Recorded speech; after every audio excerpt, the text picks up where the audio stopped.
Hello, welcome back to my channel. My name is Carly Stevens, and this is English Nerd. So today I wanted to quickly explain to anybody who doesn't already know how to punctuate dialogue within a quotation.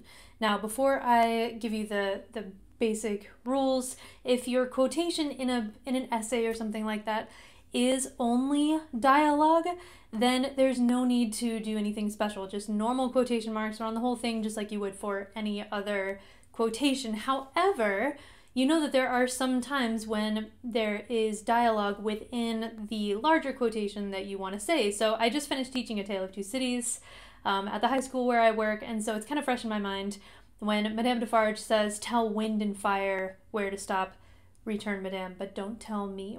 So there's that tag in the middle of the dialogue tag in the middle of the quotation as a whole. So if you were to keep that in, you need to separate out the actual dialogue within the quotation that you're using.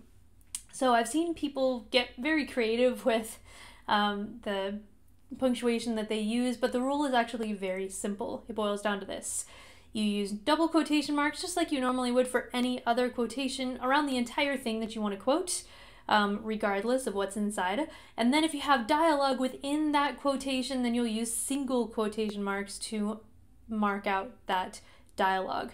Now, if you're saying to yourself, but Carly, I have something that is much more complicated than that. I have something from let's say Utopia, where somebody is explaining in the quotation what somebody else said, you know, sometimes it can get kind of complicated.